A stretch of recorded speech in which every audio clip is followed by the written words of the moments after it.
बड़ा important topic है bisector straight line में, ठीक है। दो लाइंस दी हुई हैं आपको। मान लो एक लाइन है a1x plus b1y plus c1 is equal to 0। दूसरी वाली लाइन है a2x plus b2y plus c2 is equal to 0, ठीक है। अब इसके दो बाइसेक्टर होंगे, एंगल बाइसेक्टर, एक ये वाला और एक ये वाला। अब इनको फाइंड करना है। मान लो इसके ऊपर कोई पॉइंट है XY, ठीक है। इसमें किसी को कोई ऑब्जेक्शन नहीं होना चाहिए। ये वाली डिस्टेंस इस वाली डिस्टेंस के बराबर होगी। क्यों? ये परपेंडिकुलर ड्रॉप किया, ये 90, ये 90, ये दोनों में कॉमन, दोनों ट्रायंगल में, इसमें भी है और इसमें भी है ना। और दो बातें हो गई। तीसरी बात कौन सी लेंगे? बाइसेक्टर हो गया, है ना। अच्छा, कॉमन हो गया, 90 डिग्री हो गया, और ये लेंथ ऑफ, ठीक है बच्चों। और ये वाला एंगल इस वाले एंगल के बराबर है, बाइसेक्टर है क्योंकि, है ना, क्योंकि ये बाइसेक्टर एंगल बाइसेक्टर। तो एक बात तो पक्की हो गई, अगर एक्स वाई से इसके ऊपर परपेंडिकुलर ड्रॉप करूंगा तो ये वाली डिस्टेंस इसके बराबर हो जाएगी, ठीक है ना। तो ये इस पे परपेंडिकुलर ड्रॉप करूंगा तो इस पे परपेंडिकुलर कुछ ये आएगा, लेंथ ऑफ परपेंडिकुलर। कोई ऑब्जेक्शन? पास्ट वीडियो में लेंथ ऑफ परपेंडिकुलर निकालने हमने सीखे थे, है ना। प्लस माइनस मोड में होता है, plus minus a2x plus b2y plus c2 divide by under root a2 का स्क्वायर प्लस b2 का स्क्वायर, ठीक है। क्लियर है इतनी बात? क्लियर है इतनी बात, है ना। इतनी बात क्लियर होगी आप लोगों के कि हाँ, इस तरीके से परपेंडिकुलर बाइसेक्टर निकाल सकते हैं। इनमें से एक एक्यूट एंगल बाइसेक्टर होगा और ऑब्ट्यूज एंगल बाइसेक्टर होगा, ठीक है। ये दो बाइसेक्टर आ जाएंगे, एक प्लस वाला लेके एक माइनस वाला लेके, ठीक है। इसमें से एक ऑब्ट्यूज एंगल बाइसेक्टर है और एक एक्यूट एंगल बाइसेक्टर है। उसे मान लीजिए ये वाला बाइसेक्टर आपने प्लस वाला लिया, मान लीजिए प्लस वाला आपने ये वाला बाइसेक्टर लिया, ये थीटा है, ठीक है, ये वाला एंगल बाइसेक्टर वाला। तो इसका स्लोप पता है मुझे, y is equal to mx plus c से कंपेयर करके इसका स्लोप निकाल लूंगा। उसके बाद tan थीटा निकालूंगा। tan थीटा अगर 1 से बड़ा आया तो ये पूरा एंगल 90 से बड़ा हो गया। 90 से बड़ा हो गया तो ऑब्ट्यूज हो गया। समझ में आई या नहीं आई बात? फिर से सुन लीजिए। मान लीजिए प्लस वाला मैंने लिया, है ना, और इसका स्लोप निकाल लिया। इस वाली लाइन, कोई सी भी लाइन का स्लोप निकाल लीजिए, इसका स्लोप निकाल लिया। उसके बीच में tan थीटा होता है m1 minus m2 upon 1 plus m1 m2 से tan थीटा निकाला। अगर tan थीटा मेरा 1 से बड़ा है, अगर tan थीटा मेरा 1 से बड़ा है तो पूरा एंगल थीटा, ये भी थीटा, है ना, तो पूरा एंगल 90 से बड़ा हो गया। 90 से बड़ा हो गया तो ऑब्ट्यूज एंगल बाइसेक्टर हो गया ये, ठीक है। इतनी बात क्लियर है ना। अब जेई में आए हुए 2-3 क्वेश्चन हम देखते हैं कि किस तरीके से क्वेश्चन आ रहे हैं, ठीक है। चलिए क्वेश्चन नंबर 3 देखिए। क्वेश्चन नंबर 3 क्या कह रहा है?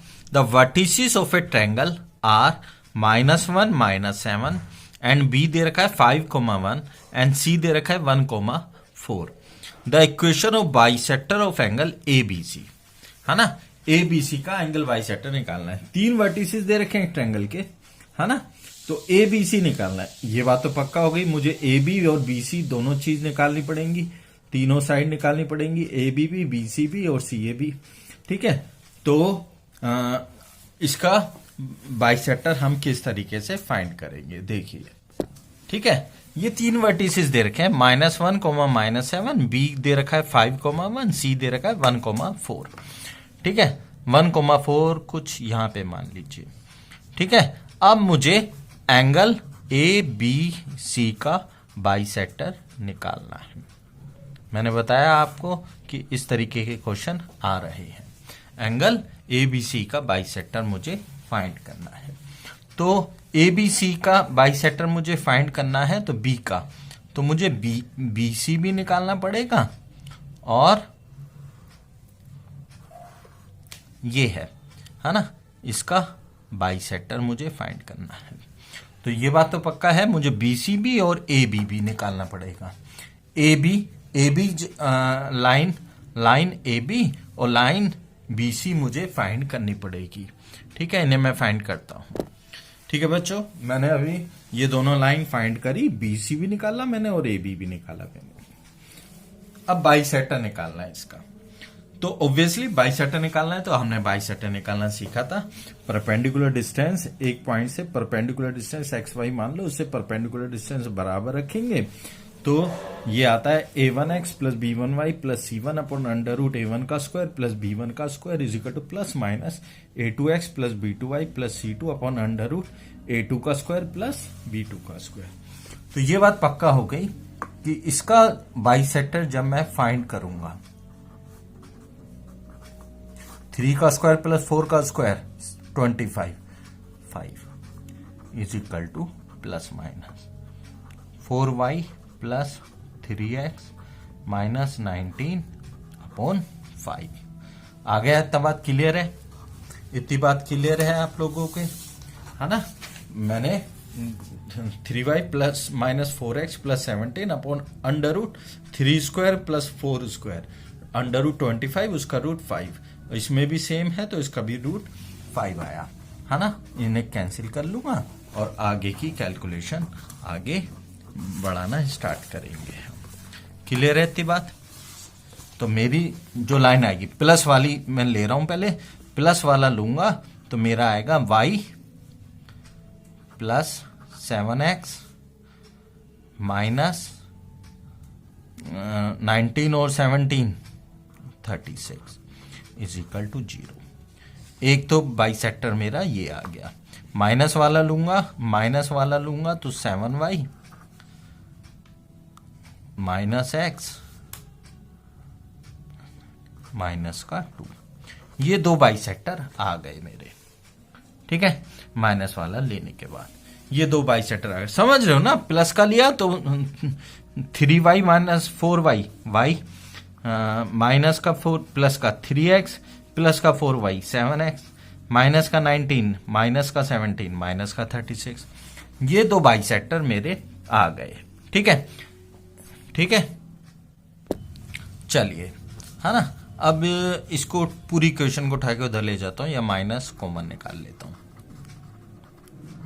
ठीक है, पहला बाइसेक्टर, दूसरा बाइसेक्टर, इसका स्लोप निकालूंगा तो इसका स्लोप कितना आएगा?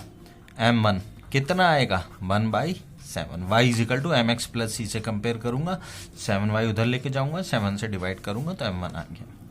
और m2 कोई सी भी एक लाइन का स्लोप निकाल लेते हैं। इस लाइन का स्लोप कितना होगा? 4/3।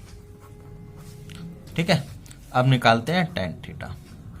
tan थीटा आएगा m1 minus m2 upon 1 plus m1 into m2। ठीक है, तो ये आएगा 21 एलसीएम लूंगा तो 7 माइनस डिवाइडेड बाई 21 प्लस 4, है ना? ये आएगा तो 28 माइनस 7 मोड में होता है ना? मोड में होता है। 7 माइनस 28 22 अपॉन 25 लेस देन 1 आ गया। कैसा आ गया? लेस देन 1 आ गया। लेस देन 1 आ गया तो कौन सा बाइसेक्टर है? ये एक्यूट एंगल बाइसेक्टर है, क्योंकि पूरा एंगल tan थीटा 45 से छोटा हो गया। 45 से छोटा हो गया तो ये कौन सा हो गया? एक्यूट एंगल बाइसेक्टर हो गया, है ना? और इस ट्रायंगल को आप बहुत इजीली फाइंड कर सकते हैं कि ट्रायंगल एक्यूट एंगल ट्रायंगल है ना? किस तरीके से फाइंड करेंगे? समझ में आई इतनी बात, है ना? मैंने बाइसेक्टर निकाला, पहला बाइसेक्टर निकाला, वो ये आया, प्लस वाला लेके माइनस वाला लेके ये आया। मैंने ये बिल्कुल नहीं कहा है कि प्लस वाला ऑब्ट्यूज होगा और माइनस वाला एक्यूट होगा, ऐसा बिल्कुल नहीं है। आपको एंगल निकालना पड़ेगा। tan थीटा, है ना? एक बाइसेक्टर का स्लोप ले लिया और कोई सी भी एक लाइन का स्लोप ले लिया। इसका स्लोप लिया मैंने, इसका स्लोप लिया तो 4/3 आया। ठीक है, तो दो लाइन का स्लोप ले लिया। अब tan थीटा निकाल लिया m1 minus m2 upon 1 plus m1 m2 से। तो ये लेस देन 1 आ गया, लेस देन 1 आ गया तो कौन सा हो गया? Acute angle bisector. कैसा हो गया? Acute angle bisector. ये एक्यूट एंगल बाइसेक्टर हो गया। तो ऑब्वियसली अब ये वाला जो था हमारा, ये वाला ऑब्ट्यूज एंगल बाइसेक्टर हो गया। ये एक्यूट हो गया, ये ऑब्ट्यूज हो गया। ठीक है, क्लियर है इतनी बात? मैं समझता हूं इतनी बात तो समझ में आपको आ गई होगी। ठीक है, तो हमारा रिक्वायर्ड बाइसेक्टर एक्यूट वाला हमें निकालना था, तो वो ये वाला हो गया, या ये वाला समझ लो, एक ही बात है, माइनस कॉमन निकाल लिया। ठीक है ना? तो ये वाला बाइसेक्टर हमारा एक्यूट एंगल बाइसेक्टर हो गया। अब आपको इस तरीके में भी कोई दिक्कत नहीं होगी। बीसी का स्लोप निकाल लूं, ए बी का स्लोप निकाल लूं, है ना, ए बी का स्लोप निकाल लूं, उसके बाद इनके बीच का एंगल देख लूं, तो इसके बीच का एंगल आप देखते तो एक्यूट आता। एक्यूट एंगल बाइसेक्टर हमें फाइंड करना है। ठीक है, इतनी बात क्लियर है? चलिए नेक्स्ट क्वेश्चन देखते हैं, जेई में आया हुआ। अब आर्काइव का क्वेश्चन नंबर 7 जरा आप लोग देखिए, वो किस तरीके से कह रहा है। ठीक है, आर्काइव का 2002 में आया हुआ क्वेश्चन है, जरा उसे देखते हैं। Let P -10 Q 00 R 3,3√2 B 3 points, है ना, ये 3 पॉइंट्स दे रखे हैं। हाँ, वो कह रहा है then the equation of bisector of angle PQR का एंगल बाइसेक्टर हम लोगों को फाइंड करना है। आ गया फिर से बाइसेक्टर। चलिए, मेरे को 3 पॉइंट दे रखे हैं, जरा उन्हें नोट कर लेता हूं मैं। 3 पॉइंट नोट कर लेता हूं मैं, उसके बाद क्वेश्चन स्टार्ट करते हैं। ठीक है, वो किस तरीके से कह रहा है। P पॉइंट दे रखा है, P पॉइंट दे रखा है -1, 0। Q पॉइंट दे रखा है 0, 0, ये Q है। और R पॉइंट दे रखा है 3,3√3। ठीक है, इस तरीके से 3 पॉइंट दे रखे हैं। PQR का एंगल बाइसेक्टर हम लोगों को फाइंड करना है। PQR का एंगल बाइसेक्टर ये वाला हुआ। पहले जरा ये वाला एंगल निकालने हैं, थीटा। tan थीटा कितना होगा? 3√3/3। ये 3√3 है, 3√3 है, ये 3 है, 3√3/3 √3। तो थीटा जो मेरा आया वो 60 डिग्री आ गया। देखिए कितना आसान क्वेश्चन आया है, हाँ, थीटा मेरा 60 डिग्री आ गया। तो ऑब्वियसली थीटा 60 पूरा 180 होता है, तो ये वाला पूरा एंगल हो गया 120 बचा, 120 बचा, तो ये वाला एंगल 60 हो गया। ये है क्लॉकवाइज, एंटी क्लॉकवाइज लूंगा तो m आ जाएगा -√3। एंटी क्लॉकवाइज, है ना, वाला आ जाएगा -√3। ये क्लॉकवाइज हो गया। ठीक है, और आपको बताया गया था कि आपको एंगल लेना है एंटी क्लॉकवाइज वाला। क्लियर रहती बात? ये √3 आ गया, तो इस वाले बाइसेक्टर की इक्वेशन डायरेक्ट मिल गई, -√3x। तो √3x + y = 0। ये बाइसेक्टर हो गया इसका। मैं समझता हूं इतनी बात क्लियर हो गई होगी कि बाइसेक्टर किस तरीके से फाइंड करने हैं हमें। ठीक है, 2 क्वेश्चन जेई में आए हुए मैंने लिए हैं और उन्हें सॉल्व किया है कि बाइसेक्टर्स किस तरीके से आप लोग निकाल सकते हैं। क्लियर है इतनी बात? चलिए नेक्स्ट देखते हैं।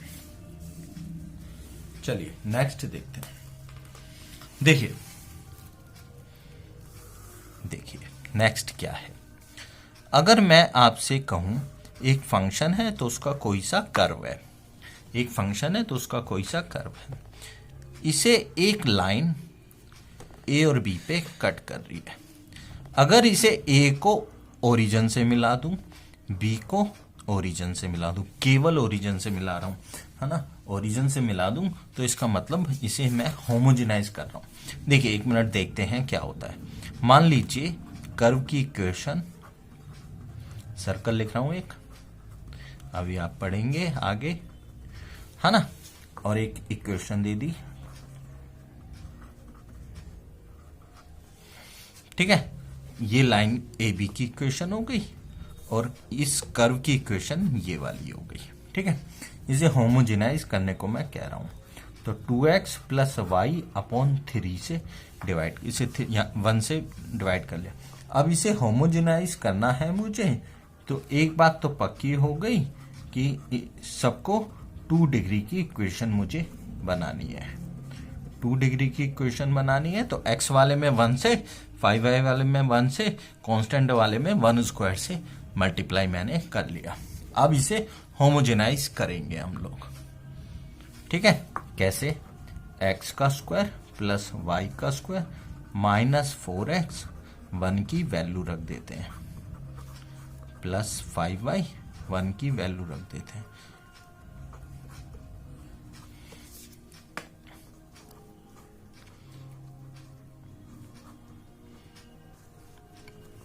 इज इक्वल टू 0, है ना। ये मैंने इज इक्वल टू 0, ये मैंने इसे होमोजेनाइज कर लिया।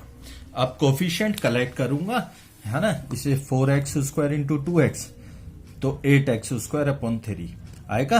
अब इसके कोफिशिएंट कलेक्ट करूंगा और एक्स वाई वाली टर्म आएगी, है ना। यहां से एक्स वाई वाली आएगी और वाई स्क्वायर आएगा, है ना। और यहां से a प्लस बी का whole square, X square plus Y square, 2x का स्क्वायर प्लस y का square plus 2 into 2x plus Y, इस तरीके से आएगा।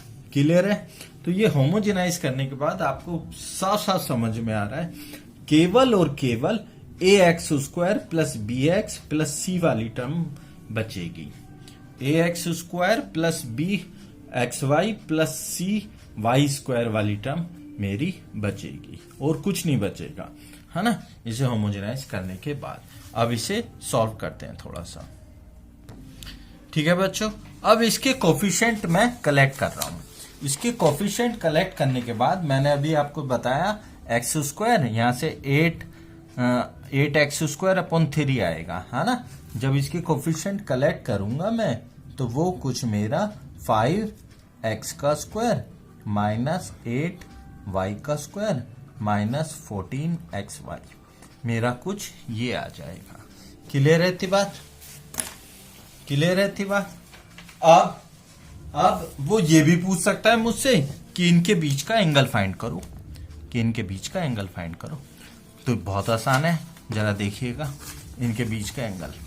तो ये किस तरीके से हम लोग फाइंड कर सकते हैं। देखिए 2 लाइंस हैं, इनको होमोजेनाइज करने के बाद कंबाइंड इक्वेशन मेरी आ गई।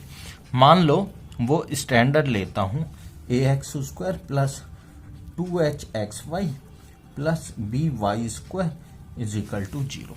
मान लो ये तो आपने देख ही लिया, केवल एक्स वाई आ रहा है होमोजेनाइज करने के बाद, और एक्स स्क्वायर आ रहा है और वाई स्क्वायर आ रहा है, रेस्ट ऑफ कुछ भी नहीं आ रहा है। ठीक है, इतनी बात क्लियर है। तो अगर मैं y is equal to mx इसके अंदर रख दूं तो ये आ जाएगा b m square plus 2hm plus a is equal to 0। X square common निकाल के डिवाइड में 0 के साथ ले गया मैं, तो ये आ गया। तो यहां से मेरा m1 प्लस m2 ये आएगा माइनस का 2h अपॉन बी, और m1 m2 ये आएगा a upon b, sum of root minus b upon a, product of root c upon a. तो tan थीटा होता है m1 minus m2 upon 1 plus m1 m2। इतनी बात में कोई कंफ्यूजन नहीं होगा। तो इसे मैं लिख सकता हूं under root m1 plus m2 का whole square minus 4 m1 m2 divide by 1 plus m1 m2। लिख सकता हूं नहीं लिख सकता हूं? आप लिख सकते हैं m1 प्लस m2 का whole square minus 4 m1 m2। अब m1 प्लस m2 की वैल्यू रखूंगा तो वो आएगा 4h square upon B square आएगा, और 4 m1 m2 है a upon B upon 1 plus a upon B. जब इसे सॉल्व करूंगा तो मेरा आ जाएगा 2 under root h square minus A B divide by a plus B. ठीक है, तो अब ये डायरेक्ट फॉर्मूला हो गया कि 2 लाइंस ओरिजिन से पास कर रही है, होमोजेनाइज करने के बाद मेरा फाइनल एंगल आएगा उनके बीच का 2√h² minus AB upon A plus B, जहां पे h क्या है, h है XY के कोफिशिएंट का हाफ, है ना, और A और B तो A x² का कोफिशिएंट और y b² का y² का कोफिशिएंट है। इतनी बात क्लियर हो गई और एंगल आया हमारा निकल के 2√h² minus AB upon A plus B। अब जो हमारा फाइनल आंसर आया था होमोजेनाइज करने के बाद वो आया था 5x² minus 8y² minus 14xy। तो इनके बीच का एंगल निकालना होता तो मैं फाइंड कर सकता था। ठीक है, अब एक चीज और देखिए इसमें, ये जो फाइनल आंसर आया हमारा tan थीटा, अगर मैं कहता कि tan थीटा 0 हो जाए, है ना, tan थीटा 0 हो जाए तो tan 0 0 हो जा, तो ये 0 हो जाता है यहाँ पे, तो a प्लस b 0 हो जाता, 2 0 के साथ चला जाता, स्क्वायर कर देता तो h² minus AB is equal to 0, तो h² is equal to AB आ जाता। और दोनों के बीच में एंगल 0 कब आता, जब दोनों लाइंस पैरेलल होती। ठीक है, क्लियर रहती बात। अभी बताता हूं किस तरीके से होती, पैरेलल होती तो, है ना, या परपेंडिकुलर tan 90 कितना होता, नॉट डिफाइन, 1/0 क्रॉस मल्टीप्लिकेशन करता तो 1/0, तो a plus b is equal to 0 if lines are perpendicular. Clear है इतनी बात, इफ लाइन्स आर परपेंडिकुलर। ठीक है ना।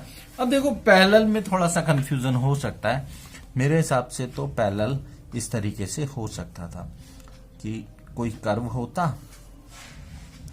है ना, और ये वाली लाइन होती, है ना, तो ये दो लाइन हो गई, है ना, तो ये 2 लाइन हो गई और कैसी हो गई, पैरेलल हो गई, है ना। तो इस तरीके से बाइसेक्ट वो हम होमोजेनाइज कर सकते थे। क्लियर है इतनी बात, क्लियर है इतनी बात, है ना। तो ये बात आपको समझ में आ गई होगी। थैंक यू बच्चों, ज्यादा से ज्यादा मैथ जेम्स को सब्सक्राइब करिए और बेल आइकन दबाइए। Thank you.